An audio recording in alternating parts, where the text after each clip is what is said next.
Hi guys! Nandito kami ngayon sa dati naming location. Diyan dati yung bahay namin noon pa nung maliliit pa kami. Paligid ng palayan. Tapos nandito yung mayon. Ayan. Tapos yung ilog dito, pangit na.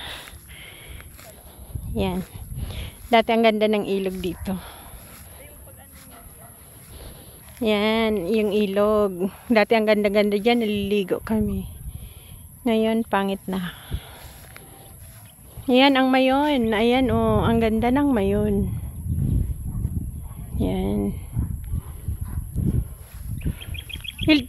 Tingnan mo yun, oh. Ang ganda. Oh, di ba?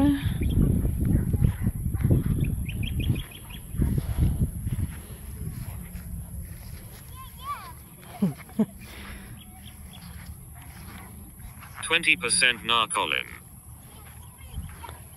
Di ka magtimak dyan, tamano yan. Turog-turog magatol.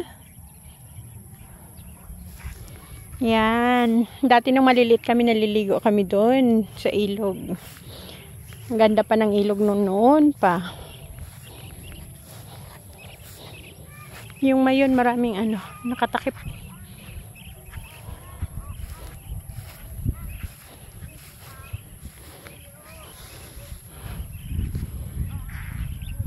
Yun lang guys. Bye!